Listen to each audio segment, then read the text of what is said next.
Esse é o canal Medicina Sexual Baseada em Evidência e estamos na sequência de vídeos Sua Inteligência Sexual.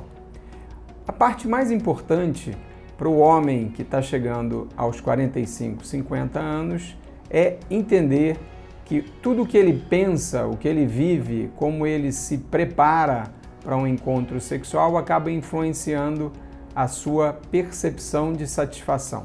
Então, como início, vale lembrar o que acontece quando o homem se excita, quando ele acha que vai acontecer um encontro sexual ou quando ele pretende desfrutar do que ele chama prazer sexual. No homem há uma marca muito forte e que acaba sendo um grande problema. O pênis fica ereto. Então essa mágica da ereção acaba fazendo com que os homens amadureçam muito falocêntricos. O que significa isso? O homem, quando percebe qualquer diferença na qualidade da ereção, ele já fica inseguro, ele já fica preocupado, ele já passa a achar que talvez o desempenho não seja tão bom. Quando a gente soma essa informação do falocentrismo com as mudanças que acontecem nas diferentes idades sexuais do homem, a gente pode ter problemas. Então vejam, quando o homem chega aos 45, 50 anos de idade, é um momento em que quase todos começam a perceber o impacto da idade. O rendimento numa corrida já não é o mesmo, o rendimento para passar uma noite em claro e trabalhar no dia seguinte já não é o mesmo, ou seja, ele percebe que a idade vem demonstrando a sua força. Isso também acontece no desempenho sexual. Será que você está preparado para isso? Será que você encara essas mudanças como mudanças naturais? Ou será que você vai fazer como muitos dos seus amigos, que é uma solução simples, aparentemente inofensiva, mas que traz sérias consequências, que é o uso de medicação para ereção de maneira não prescrita, sem a orientação do médico, apenas o que a gente chama uso recreacional. Então perceba a relação que existe nesses pontos que eu salientei. O homem tem uma marca muito poderosa de que demonstra a sua preparação para o sexo, que é a ereção do pênis. O homem acaba centrando muito da sua sexualidade no pênis, o que a gente chama de falocentrismo. E quando ele amadurece e tem uma certa idade e a qualidade da ereção modifica, ele está simplesmente atravessando uma nova fase da sua sexualidade, ele perde a sua autoconfiança. Ele começa a achar que algo de errado está acontecendo. E como aqui no Brasil, infelizmente, o acesso a essas medicações é muito fácil, ele se medica precocemente. Ou seja, ele permite a interferência de uma droga na sua capacidade de se preparar para a relação sexual. As consequências psicológicas disso são enormes. Muitas pessoas desprezam, acabam levando isso mais para o lado de piadas, de brincadeiras e de pensar, ora, se não me faz mal, qual o problema de eu me acostumar a encontros sexuais turbinados, encontros sexuais onde existe a presença de uma substância que facilita a obtenção e a manutenção da ereção. Reparem que isso, de maneira bastante simplória, já reforça o falocentrismo, ou seja, o homem, além de perceber que o pênis está ereto, ele percebe mais facilidade na obtenção e na manutenção da ereção, então cada vez mais ele está concentrando, entre aspas, o que a gente chama de potência na qualidade da sua ereção. Então isso é uma armadilha. Percebendo que a ereção é uma resposta fisiológica e entendendo que para o pênis ficar ereto, o homem tem que ter o cérebro funcionando bem, os nervos funcionando bem, hormônios funcionando bem, a circulação do sangue tem que estar ótima e também o próprio tecido erétil que está dentro do pênis.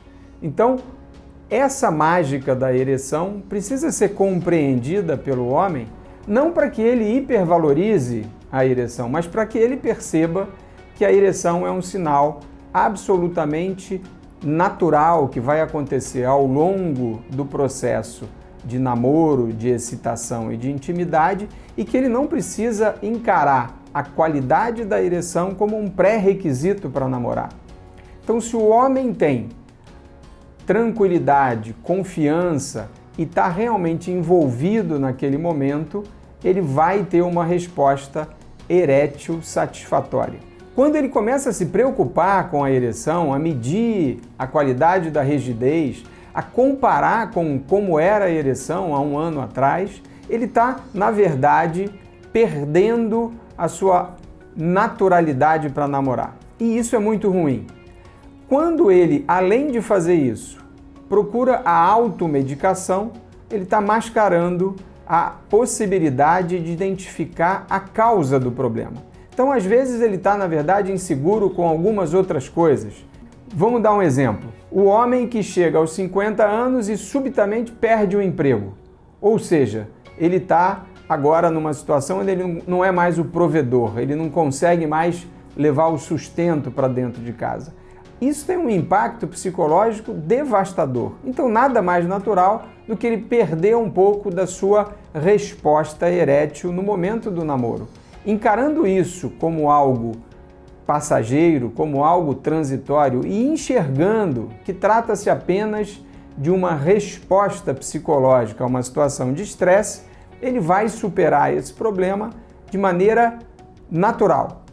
Por outro lado, se ao invés de encarar a causa do problema, ele começa a se automedicar, a recorrer a remédios, ele está fugindo de entender que falhar é absolutamente natural numa situação de desemprego, de estresse, de falta de confiança e outras situações. Sem significar que a parte física que envolve, como eu falei, o cérebro, os nervos, os hormônios, a circulação do sangue e o próprio tecido erétil está apresentando algum problema. Então, de maneira resumida, quando o homem chega próximo aos 45, 50 anos, é fundamental que ele tenha algumas informações básicas para que ele não entre numa situação de desespero e possa então ficar vulnerável. O que me incomoda profundamente quando a gente vê algumas propagandas na internet é que artifícios de marketing usam essa vulnerabilidade do homem para convencer que, aumentando o nível de testosterona, tomando uma cápsula com várias vitaminas ou outras situações que são absolutamente enganatórias, ele vai estar resolvendo um problema de ereção, ou um problema de autoconfiança, ou um problema na sua sexualidade. Essas soluções acabam sendo muito frequentemente utilizadas porque o homem, quando tem dúvidas na sua sexualidade, ele fica inibido, ele fica com vergonha, ele fica com medo de pedir ajuda. Ou ele recorre a ajudas que são, na verdade, enviesadas. O que eu chamo de ajuda enviesada? Vou dar um exemplo bastante simples. Esse homem vulnerável, esse homem que perdeu a autoconfiança, esse homem que está em dúvida sobre a qualidade da ereção, ele acaba ficando nas mãos de oportunistas na internet. O que eu chamo de oportunista são artifícios de marketing usados para aproveitar dessa situação de fragilidade. Por exemplo, existem clínicas que se auto-intitulam especializadas em medicina sexual, mas que na verdade funcionam como verdadeiras vendedoras de medicamento. Ali o que existe é um comércio. O médico apresenta alguns exames bastante simplórios, depois convida o paciente para mudar de sala, aonde alguém vai convencer o paciente de que ele deve empregar grande soma de dinheiro para comprar um kit de tratamento. Veja, não é uma receita médica que ele vai poder comprar numa farmácia, fazer uma pesquisa de preço e encontrar aí a melhor equação custo-benefício. Não, ele está refém e vai comprar o medicamento ali e não compra um, ele compra um tratamento que geralmente significa grande quantia de dinheiro. Qual o problema dessa situação? Número 1, a clínica não recebeu esse título de especialização de nenhuma instituição médica. Na verdade, ela se auto-intitula especializada, talvez pelo tempo em que atende esse tipo de situação, porém, o médico que está ali responsável, na grande maioria das vezes, não tem especialização nenhuma. Segundo ponto importante, o médico que prescreveu não pode condenar o paciente a adquirir o medicamento num único estabelecimento e por um preço alto. Veja, dessa maneira há uma quebra aí do direito do consumidor de optar por ter a livre escolha e buscar a melhor relação custo-benefício.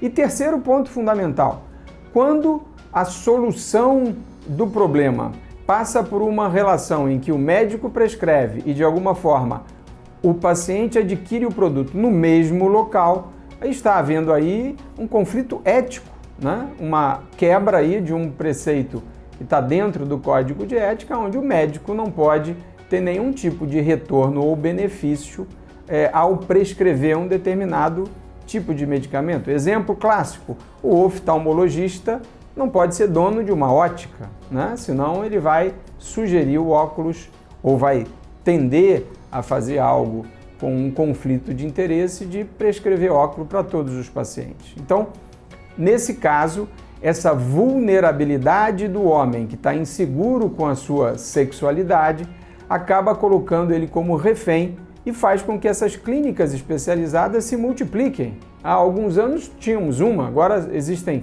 mais de 10.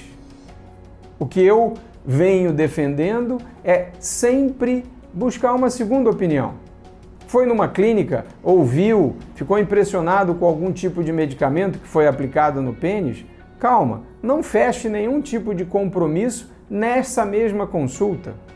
Desenvolva o seu espírito crítico. Mas será que é realmente isso que eu preciso? Busque uma segunda opinião. Isso é sempre válido quando a gente está falando de qualquer tipo de opinião médica. E você tem direito de fazer isso.